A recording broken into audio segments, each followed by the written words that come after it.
আমি একটু বলি, জোভানা তটিনীর সাথে এটা আমার ফার্স্ট কাজ ওদের জুটির সাথে।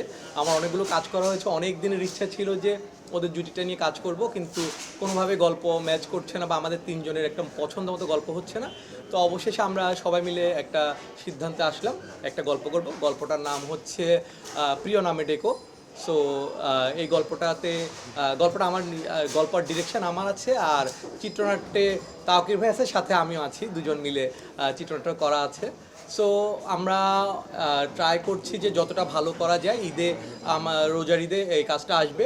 সো আমরা অনেক আশাবাদী এই কাজটা নিয়ে, কারণ আমাদের সবারই অনেক দিন পরিশ্রম হচ্ছে। আজকে চতুর্থ দিন চলছে, আমাদের হয়তো আরও 3টা দিন শ্যুট করা হতে পারে। এবং আমি একটু বলি, এই গল্পটা দাদা ফিল্মের জন্য রেখে দিয়েছিল, কিন্তু সে সামাওয়াটার জন্য করছে না, এখন নাটকে করছে।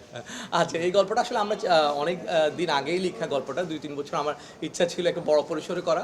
সো আগে যেমন করতে পারতাম না, বাজেটের একটা স্বল্পতা ছিল। এখন যেটা হয়, আমরা নাটকে একটা ভালো একটা বাজেট পাই, প্রডিউসাররা দিচ্ছে। সো থ্যাঙ্কস প্রডিউসারদেরকেও এটার জন্য। এটা সুলতান এন্টারটেনমেন্টে যাবে।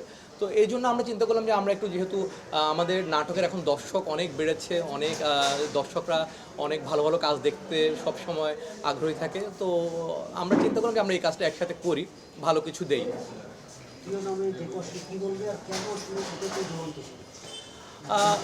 গল্পটা গল্পটা যদি আমি গল্পটা আমি না করে, গল্পটার ছেলেটার নামটা মেয়েটার অনেক পছন্দ। সো এই জন্যই আসলে ওদের মেয়েটাই ছেলেটাকে জানায় যে আসলে ওর এই নামটা অনেক পছন্দের। তো যখনই এটা নাম ডাকার কথা আসে, এই নাম ডাকার সাথে রিলেট করে গল্পটার নামটা ঠিক করা হয়। আর হচ্ছে জোভান তটিনী কেন, আমি বললাম আমরা আসলে অনেক দিন ধরে প্ল্যান করছি একটা ভালো কাজ। হ্যাঁ, সেটাই বলছি, আমরা অনেক দিন ধরে প্ল্যান করছিলাম। তো আমার মনে হলো যে এই গল্পটা যে ধরনের গল্প, একটা সুইট রোমান্টিক ফ্যামিলি ড্রামা, এখানে ফ্যামিলি জনরা আছে। এখন তো মানুষ ফ্যামিলির গল্পগুলো আমাদের মাঝখানে হারিয়ে যায়, তো এখন আমরা আবার ফ্যামিলি জনরার মধ্যে আস্তে আস্তে ব্যাক করছি। তো অনেকগুলো ক্যারেক্টার, পুরো ফ্যামিলি নিয়ে, সাথে পারিবারিক যে একটা বন্ধনটা, তার দুজনের যে কেমিস্ট্রিটা, আমার মনে হলো ওদের এই কেমিস্ট্রিটা এই গল্পের সাথে দারুণ যায় আর কি, ক্যারেক্টারের সাথে। এই জন্য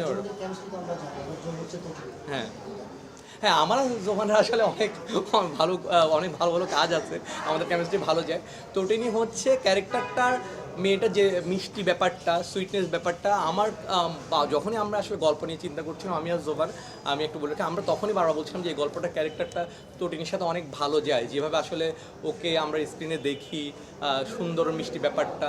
সো এটা ও অনেক ভালো করে এখানে আরও ফুটিয়ে তুলতে পারবে। অলরেডি 4 দিনগুলো খুব ভালো করছে, আশা করি আরও 3 দিন আরও ভালো যাবে আর কি। বাবা জাতীয় বাবা ঠিক বলবো না, অন্যান্য অন্যান্য চরিত্রে অভিনয় করছি, নেগেটিভ চরিত্রে অভিনয় করি, কারণ আমরা হচ্ছি চরিত্র অভিনেতা। তো যখন যে চরিত্র পাই সেটাই করার চেষ্টা করি এবং ফুটিয়ে তোলার চেষ্টা করি। তবে ওদের সাথে ওই যে আমি বলেছি, জোভান এবং তটিনীর সাথে, এর মধ্যে বাবা হিসেবে কখনো জোভান আমার ছেলে, কখনো তটিনী আমার মেয়ে। তো এই মানে তাদের সাথে কাজ করতে গিয়ে একটা আন্ডারস্ট্যান্ডিং কিন্তু হয়ে গেছে একেবারেই, অনেকগুলো কাজ একসাথে করার কারণে। ওদের কারণ এটা তো খুব ইম্পর্টেন্ট যে পারফরমেন্সের সময় কো আর্টিস্টের পালসটা বোঝা। তো সেইটা ওরাও যেমন আমাকে বোঝে, ওদেরকেও আমি অনেকটা বুঝতে পারি যে, এবং এই কারণেই আমার মনে হয় যে কাজটা ভালো ইতিমধ্যে হয়েছে, তারা করে এসেছে। আমি আজকে জয়েন করলাম, আরও সামনে করব। তো আশা করছি সব মিলিয়ে এই বিশাল এক টিমের কাজ, এবং নাটকে এত বড় টিম, এটা আসলে খুবই খুবই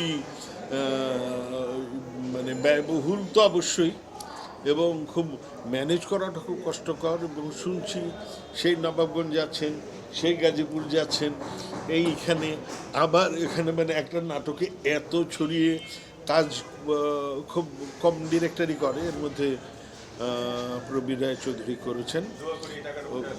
টাকাটা উঠে আসুক, যদি টাকা উঠে আসে ভবিষ্যতে আরও ভালো কাজ হবে। এবং গল্পের মধ্যে যেই বাঁকগুলো আছে, বাঁকগুলোর কারণে ডেফিনেটলি গল্প আমরা যদি যথাযথভাবে আমাদের দায়িত্ব পালন করতে পারি, যখন তটিনীর ব্যাপারে কোনো প্রশ্ন নেই, তারা তো অবশ্যই পারবে, স্পন্টেনিয়াস পারবে। তো বাকিরা সবাই মিলে আমরা যদি কিছুটা কন্ট্রিবিউট করতে পারি, তাহলে নাটকটা দর্শকের মন জয় করবে। কারণ আমি 2017 সালে বা 18 সালে আমাদের প্রথম হ্যাঁ, আমাদের একটা প্রথম কাজ ছিল, আমাদের ওই প্রথম কাজটার নাম ছিল ভ্যালেন্টাইন্স গিফট। সো কবিতার সাথে আমার ফার্স্ট কাজ ছিল, ওইটা কবিতার ফার্স্ট ডিরেকশন ছিল, আমার সাথে সাফা ছিল। সো ওইটাও যদি বলি বা ওই টাইমটার কথা বলি, আমার নাটকের বাজেট ছিল 1,60,000 টাকা। সো ওখান থেকে আসলে যখন 30, 35, 40-এ চলে আসছে, এটা আমাদের জন্য অনেক বড় একটা অ্যাচিভমেন্ট। এটা শুধু আমাদের জন্য না, ইন্ডাস্ট্রির জন্য অ্যাচিভমেন্ট। কারণ হচ্ছে যখন স্কেল বড় হচ্ছে, যখন বাজেট বেশি হচ্ছে, তখন আমরা বড় পরিসরে গল্পগুলো বলতে পারছি। এবং তাতে কি হয় যে আমরা সুন্দর মতো অ্যাক্টিংগুলো করতে পারি। আগে যেমন খুব তাড়াহুড়ার মধ্যে কাজ করতে হতো, তো এখন যেটা হয় যে আমরা 7 দিনে কিন্তু খুব আরাম করে সিকোয়েন্সগুলো করতে পারি। তো তাড়াহুড়া থাকে না যে 2 দিনে শেষ করতে হবে। সো এটা অনেক বড় একটা ব্লেসিং আমি বলবো, এবং এটাতে সবার অবদান আছে। ডিরেক্টর, প্রডিউসার, স্পন্সর, কাউকে মানে কোনোটাই ডিনাই করতে পারবো না। স্পন্সরের অনেক বড় একটা অবদান আছে, ইউটিউবের অনেক বড় অবদান আছে, টিভি চ্যানেলের অবদান আছে, দর্শকদের অবদান আছে। তারা এখন এত নাটক দেখছে দেখেই তো আমরা আসলে এত বড় পরিসরে কাজগুলো করতে পারছি, বাজেট বেড়েছে। সো আমি বলবো এটা অনেক বড় একটা অ্যাচিভমেন্ট, এবং আমি এবং দাদা হোক বা এবং আরো অনেকজন আর্টিস্ট বা ডিরেক্টর একটা জার্নি করে আসছি, অনেক বড় একটা জার্নি। সো আমার যেমন নাটক ইন্ডাস্ট্রিতে অলরেডি 13 বছর চলতেছে, তো আমি বলবো একটা লং জার্নি এটা। সো এটাই আর কি।